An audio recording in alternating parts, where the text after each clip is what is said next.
What's good, everybody? This is the Unbiased Hard Take, and I have a great lineup for you guys today.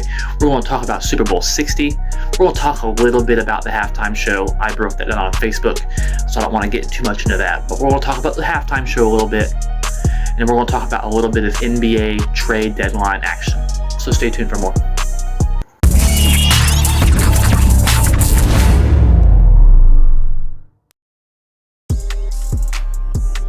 What is good, Unbiased Hard Take? It's Chandler here with another episode of the Unbiased Hard Take, and we have a big show for you guys. Huge show. This is Super Bowl show, post-Super Bowl show, so you know this one's going to be massive. Before we do get into it, I do want to remind you to follow on YouTube. Got some more YouTube subscribers in these last few weeks, so that's good. And also like us on Facebook. We put daily content on there every day. Sports Facts Today, I try to at least put one take or share something, some other coverage on our Facebook page. So we're doing daily content on there. So go check that out if you haven't already done so. A link to that will be in the description down below. So with that, we're going to jump right on into it. Pretty painless there.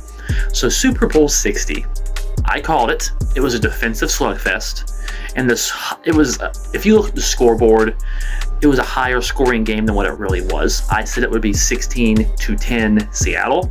I really wasn't far off because they didn't score a single touchdown. No one did in this Super Bowl until the fourth quarter. So Jason Myers, actually, in my opinion, I put on Facebook a little bit about this, that I think he's being disrespected. And kickers and punters always have been. So without Myers today, they lose this game. And of course, you can ask us Packer fans how important special teams is. Brandon Bostic, McManus missed kicks this year. We can't recover onside kicks against the Bears. So, I mean, special teams, kickers are people too, as Rich Eisen likes to say. So the fact that he didn't get any acknowledgement or even any sort of, it didn't even seem to cross people's mind that he could have been Super Bowl MVP. He definitely could have been. And I understand Kenneth Walker deserved it, over 100 total yards, had a 1,000-yard season. So I understand it going to Walker. I don't have a problem with it, but we should give some respect to Myers because without him, they don't win this game. You put McManus on Seattle, New England wins the Super Bowl because McManus can't kick. But that's a different topic for a different day. So as we know, Seattle won the Super Bowl. Kenneth Walker was named your MVP. And there's really two sides to this Super Bowl. Everyone really expected Seattle to win this game. New England's sort of still in a weird rebuild. I mean, their left tackle, I'm blanking on his name right now, but he refused to speak to the media. He was a rookie. And he's more of a guard, in my opinion. So they'll probably address some offensive line issues. The New England offensive line is not very good. So we do have to keep that into consideration here when talking about this game. Drake May's still a young player, and you could see it. It was his second year in the NFL, and he looked like a deer in headlights. He looked nervous. He looks like a baby on the sideline. No facial hair, nothing. He's a kid still. And I would like to say that he'll be back, and I think he will be, but you never know. Dan Marino never got back to a Super Bowl after his first appearance either. So we do got to keep that in mind. It's hard to get back to a Super Bowl, so I'm not going to take anything away from New England, but they do still have some roster issues and some receiver issues outside of Booty and Stephon Diggs. So they need some more playmakers as well. But let's talk about the champions, because that's what we're here to do. I understand New England had the easiest schedule, and we'll find out what they're made of next year because they have, I think it's the top 10 schedule, like the 6th hardest schedule in the NFL. So they have to play from the easiest schedule to a division-winning schedule, which is 6th hardest in the league. So we'll see what Mike Vrabel, Drake May, and them are really made of next year. But I mean, the best team won. The best team all season won. Seattle had home field advantage coming into the playoffs. Seattle, obviously, with that being said, won their division, and really the hardest division in football. I mean, you could argue the NFC North, I would. All 4 teams had a winning record, but NFC West was right up there with it, too. So when you look at that, on top of the fact that you had Sam Darnold, who everyone wrote off. When he was in New York, people said he's a turnover machine, he's garbage. Then he was a backup in the league for a while. Carolina, San Francisco, gets under Kyle Shanahan and learn some things, had a chance to sit, develop, learn, actually learn the game. As a quarterback, it's mostly up here. I mean, they all have the physical attributes. Jamarcus Russell, I can guarantee you, had better arm talent than Tom Brady.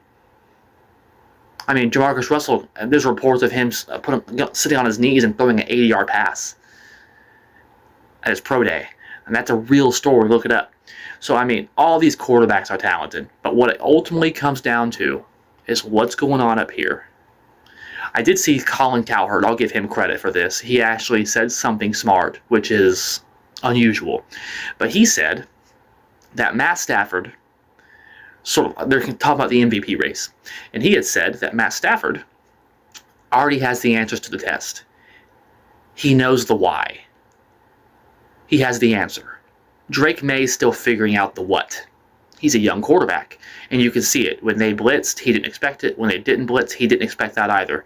So they really had him under 100 yards the whole game, and he ended up breaking the fourth quarter Super Bowl record in garbage time stats, had under 100 passing yards entering the fourth quarter, almost had 300 at the end of the game. It was a bunch of garbage time numbers, so don't really look too much into that. But if you watched this game, you knew that this Seattle team was just better from start to finish.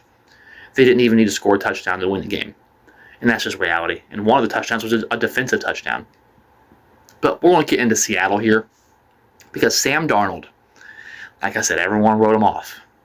And now he's a Super Bowl champion. And the best part is, last year, the Vikings, he had I think it's a 15, 14 win season. Something along those lines. Oh, excuse me, hiccups. It's getting to me. So he had a 14, 15 win season. Great stats, made the playoffs, had a bad playoff game. And the Vikings decided to go with J.J. McCarthy. All because they put high draft stock into him. And we all know how that went. Because J.J. McCarthy is absolute garbage. He's an internet meme for a reason. Because he's garbage. Had they stayed with Sam Darnold, they'd probably be Super Bowl champions. And thank God they didn't, because I couldn't handle a Vikings Super Bowl victory. That would have been horrendous, one of the worst case scenarios for us Packer fans. So the fact that the Vikings had a franchise quarterback, had a Super Bowl winning quarterback on their roster, and they just didn't know it because they're idiots. The Vikings trophy case is empty for a reason, because they're a bad ran organization. And this right here proves it. Because Seattle gets them. And so you got to look at this. The Jets didn't believe in him. The Panthers didn't believe in him. The Niners let him walk, didn't believe in him. And now he's a Super Bowl champion. Brock Purdy doesn't have a ring for the Niners. Bryce Young doesn't have any playoff win for the for the Panthers. And we all know about the Jets. They haven't made the playoffs in 16 seasons. So all those teams got rid of Sam Darnold.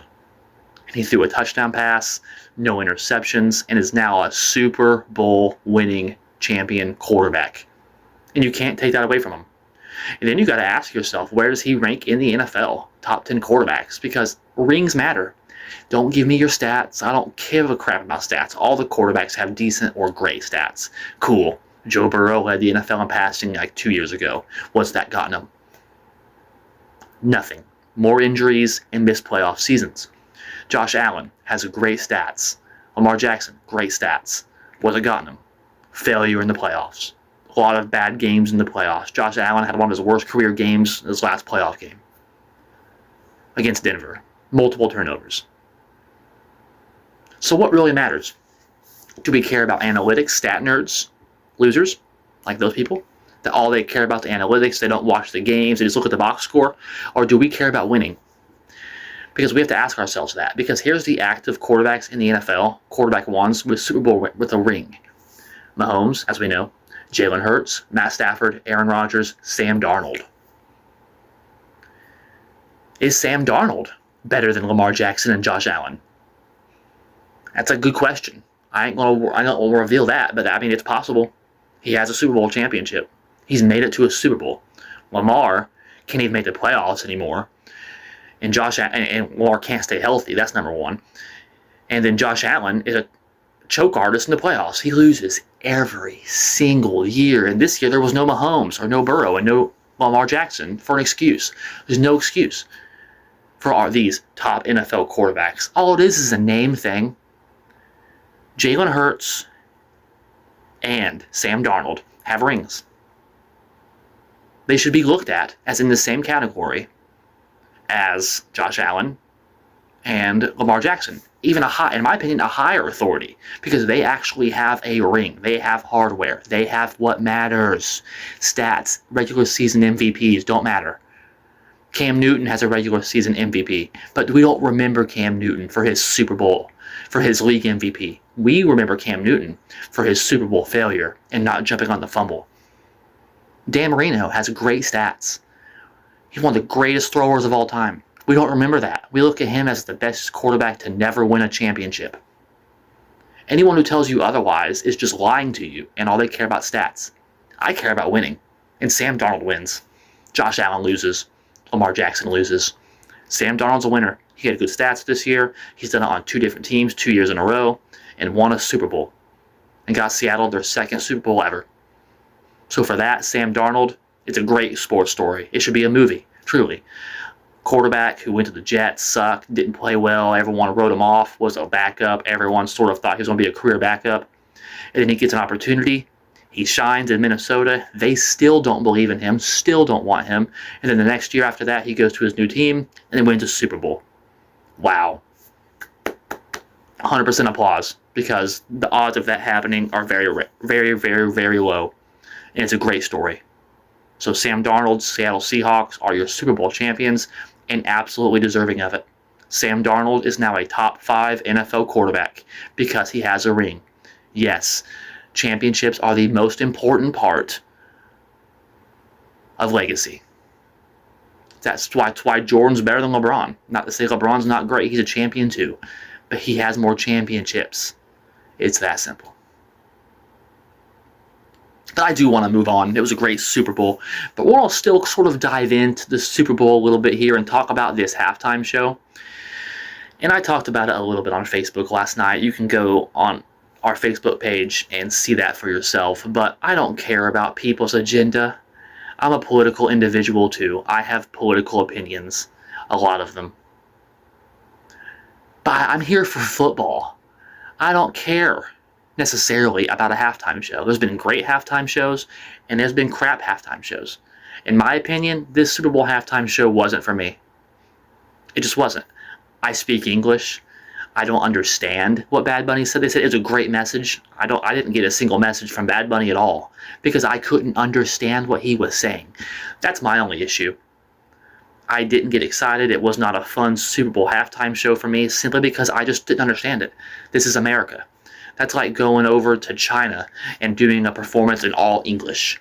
It just doesn't make a lot of sense. Not to say Bad Bunny's not talented, because he obviously is. He's a Grammy-winning artist. I actually thought the setup and the choreography and the dancing and things like that looked great. I enjoyed the football in his hand. He had a football uniform on. So I really did enjoy that type of stuff. He's obviously a talented individual. I just don't understand what he's saying. It's that simple, and it's not racist. And the fact that people are making such a stink about it on either way, like it or not, people on both sides just won't shut up. I'm going to curse as much as I want to on this podcast this year because this is the unbiased hard take, and I can't fucking handle it anymore because people truly, most people in the society today, I'm going to give you a hint. I'm going to give you a clue. Most people are fucking retarded. And that's reality. Most people are idiots. You see all these things happening in society, and I'm pro-ICE, with ICE and the protests and the killings of the terrorists, Renee Good and all them. And you see all this stuff happening in the world. And this is what people get outraged over? This? A halftime show? How stupid do you have to be for that to make you that upset? If you didn't like the halftime show, you could have went and watched Turning Point USA's halftime show. And they actually had a good halftime show themselves for being on a separate platform on YouTube as an alternative with way less advertising. They brought in around 6 million live audience around, give or take a few numbers, a few people. But so they had a great one too, and it was led by Kid Rock. And it was a good, I actually checked into that afterwards because I don't really watch much halftime shows anyways. I'm more of a take a piss, go eat me some more food and snacks type of guy. I'm here for football. I'm a football fiend. That's what I'm here for. I don't care about your political agendas. I watch football to get away from reality of life. That's what a lot of us do. We talk about sports. It's a hobby. It's fun. What's not fun is listening to these idiots bitch all day long about was it good, was it not, woo-woo. I don't care. You liked it or you didn't. Just like every other halftime show. It wasn't my favorite. I didn't like it. But you don't see me out here crying. If you didn't like it, you didn't have to watch it. Go watch the Turning Point USA. They had a successful halftime show too. Both halftime shows were great. Had good viewership. I mean, I think Bad Bunny's broke records for like the highest watched Super Bowl in over 5 years, and Turning Point USA had millions and millions show up to. So you had an alternative. So the people that didn't like it, you should have watched the alternative and shut up. And the people that do like it, stop throwing it down our throats. Stop pushing your agenda down our throats. Yes, we know Puerto Rico is part of America. No one at least that I'm aware of, that I know, that I associate with, has said that Bad Bunny should have been deported. If they're saying that, they're idiots. Stop letting people's agendas ruin things for everyone else. And that's what the issue with society is. It's still talked about today. Is it really that big of a deal? And then the people that are turning around and that like Bad Bunny say Turning Point USA's show sucked. It didn't suck. I checked into it afterwards, and Kid Rock, that was a good performance. They had a great performance, and they had a lot of viewership. It wasn't like they didn't even draw 1 million. They drew almost 6 million. That's live viewers. That's a lot. Obviously not nearly as much as the main show, because they don't have the advertising money, the commercial money, all that type of resources that the NFL does. So both halftime shows were great. Don't let people ruin it for you guys. That's all I'm saying. If I could give you guys any advice, don't let people's political agenda ruin sports. Some people try to make sports political, and these are the casuals that have probably not even watched a full NFL game all year. Because we all know people that way, that go watch the Super Bowl and that's it. I know a lot of people that way. So don't let those people that aren't true football fans ruin your Super Bowl show because all they care about is Bad Bunny versus Turning Point USA. All they want to do is jump on there and go to bat for their Hispanic friend, and that's fine. I have no problem with that, but it's an agenda, and I don't want to hear your agenda during a football game. Just shut the fuck up. That's the reality. Just shut up. Be an adult. Watch it or don't. That's what I got for you, because it's not like he's been the only bad Super Bowl halftime show. I think it sucked. I wasn't a fan of the Bad Bunny halftime show. Like I said, he's talented, but this is America. We do speak English. That's an issue for me. He knows English. He just decided not to do it to be a dick. And that's fine. You're the artist. You're the millionaire. You're more successful than me. Do what you want. Obviously, you know music more than I do. Not hating on it. But he obviously had no interest in wanting to speak it in English, and there's going to be some backlash for that. But the backlash has just gone way too far. People just won't be quiet. The game's over. Super Bowl's been over. It's Tuesday now as of this recording, and people are still talking about it. If you're still talking about it, you're retarded. And there you go. Because, in my opinion, Black Eyed Peas sucked as a halftime show. I was never a big fan of Prince. It's kind of old people music, in my opinion. Was never a big fan of his. Rihanna's was awful, I thought. Now, Eminem, Dr. Dre was the GOAT. That was the halftime show for me. People aren't going to like every halftime show. Kendrick Lamar last year was great. I like Kendrick. I'm a rapper, metal type of guy. That's me. If you like Bad Bunny, that's great. No problem with it. But you're not going to like every Super Bowl halftime show. Bad Bunny is not the only Super Bowl halftime show that I didn't enjoy. And I can guarantee you, everyone out there can say the same. Not every halftime show is going to be created for your taste. And you have to deal with that. We're grown adults. It's going to be okay. Both sides, shut up. But I do want to move on. Like I said, I didn't want to jump too much into that. And I've already spent too much time talking about that topic. Because it's really not a football topic. And it's really a waste of time. And it's a waste of brain cells. It really is a waste of brain cells, because I can't take another minute talking about it, because people are stupid. Sometimes I think society deserves what it's getting. But we are going to move on. So we're going to jump into the world of the NBA. And of course, NFL's over. And that's a sad time for me, but we are not in the dark times yet, because we have college basketball ramping up. We're getting ready for March Madness next month. And of course, NBA will be ramping up after the All-Star break here. We're over halfway through the season. So NBA is going to be ramping up too. And we're going to talk a little bit about the NBA trade deadline. I know I'm a little late for that information, but I wanted to get it on the big podcast. With the Super Bowl happening last week, I really wanted to make sure that we cover Super Bowl topics enough, because there's going to be plenty of time to talk about basketball moving forward. That's what this show is going to be about, moving forward until football season again. So NBA trade deadline, I just want to cover mainly a couple things. What the Washington Wizards are doing, I'm not sure if they're stupid or brilliant. And I say that because they keep trading for these injury-prone stars. Everyone knows no one wants to go to Washington and play. That's where careers go to die, or you go if you're still hanging on. I seen the arena with Skip Bayless. I don't recall who was talking about it. They said, man, if you go to Washington, you're sitting there thinking, damn, I'm dang near out the league. And that really has been the mentality for the Wizards for a long time. So instead of the draft develop philosophy and relying on the lottery, which is rigged, we all know that. I mean, Cooper flagged at Dallas. So I think they've been red-pilled a little bit. They've been sort of awakened from that and realized, okay, the NBA is not going to do anything for us to succeed. They don't want us to succeed. We're a small market Wizards team. No one cares about us. So what do? We're going to go out there and trade for proven veteran stars. And it's going to be hard to do that as the Wizards because stars don't want to come play there. So they grab some older guys who still have a little bit left in the tank, or injury-prone guys. Like Trae Young's injury-prone, but he's young. Anthony Davis, they traded for him. And they've already shut down AD for the rest of the season. And Trae Young hasn't played a game yet, and he can. He was for Atlanta. So he's healthy enough to play. But they're going to reevaluate him after the All-Star break because they have no interest in winning. They want to lose, maybe get a good lottery pick, pray the NBA has mercy on them and selects them for the first overall pick or a top pick. And then they can build around AD, Trae Young, they have Alex Sarr. And then Alex Sarr can kind of play the spot that he's most comfortable playing. Him with AD, I think that would be a good pairing in theory if they can stay healthy, which they won't. Anthony Davis will get hurt. He's probably going to get hurt reading the article about him in Washington. But I do think Washington's taking a different philosophy. The old saying goes that the dictionary definition of insanity is doing the same thing over and over again, yet expecting a different result. The Wizards have been trying to draft and develop, rely on the NBA to give them the number one pick. Because if you think the lottery is fair, you're stupid, you're retarded.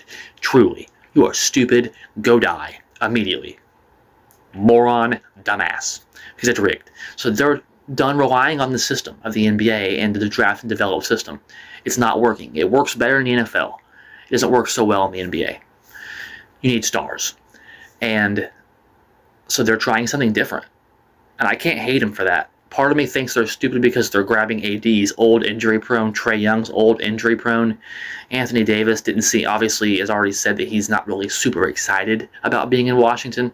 And I feel bad for AD because he's an NBA champion, a 10-time All-Star. He's going to be a Hall of Famer. I call him Mr. Street Clothes. I laugh. But the seasons he was healthy, he was literally won a championship, was an all-star each year. He's been healthy, and he does have an injury history. Let's not pretend he doesn't. But to see him go to Washington, it's kind of sad because he only played, I think it was like around 20 games for the Mavericks. And it's embarrassing where his career has came now compared to where it was when it started. But he's a Hall of Famer. I kind of feel bad for him being in Washington. And then Trae Young, I mean, we'll see. We'll see what ends up happening. He's younger, so he's going to be more of their cornerstone building piece, him with Alex Sarr. And I think that's very good building pieces to build around. If we could go back and redo that Alex Sarr draft a couple years ago, he would go over Richard, who's now in Atlanta. Because Sarr's the best player in that draft. It's a weaker draft class, but we can see now that he was the best player in that draft. So I do think that the Wizards have the building pieces to be a playoff contender next season. We'll see what happens with their lottery pick. There's, of course, some other NBA news. The Bulls seem to trade everyone away. They just blew it up. And, of course, Giannis stayed put, and John Morant. Miami was the only Eastern Conference team to not make a move, and it looks like the reports are that they're going to go all in on this team, the play-in Heat, because they're going to end up going to the play-in, winning in the play-in, one of the games, being a 7 or an 8 seed, getting to the first round of the playoffs, and at best winning a game or two and losing first round.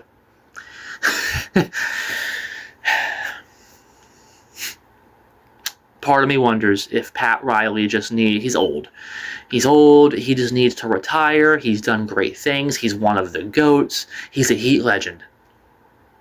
But we need some new energy. I recommended maybe Spo go to general manager, and then we bring in a new coach. Because that's what Boston did, and they won a championship doing it. Maybe we need to do that. But that's all I got for this unbiased hard take. Again, like, subscribe, hit the bell. Like us on Facebook. Check out the Sports Fact today. I can't break these hiccups. I'm going to try to break these hiccups because it's really getting to me. Again, what do you think of the show? Let me know in the comments down below what you think of my takes. What are your takes? What do you want to see on the show? And we really do appreciate your support. Again, like on Facebook, subscribe on YouTube. And we really appreciate you guys. Football's over. We're going to be a lot of basketball coverage and NFL offseason coverage moving forward. So we're excited for that. So until next time, go Pack Go. Boiler up, and let's go Heat, baby. We'll see y'all next week.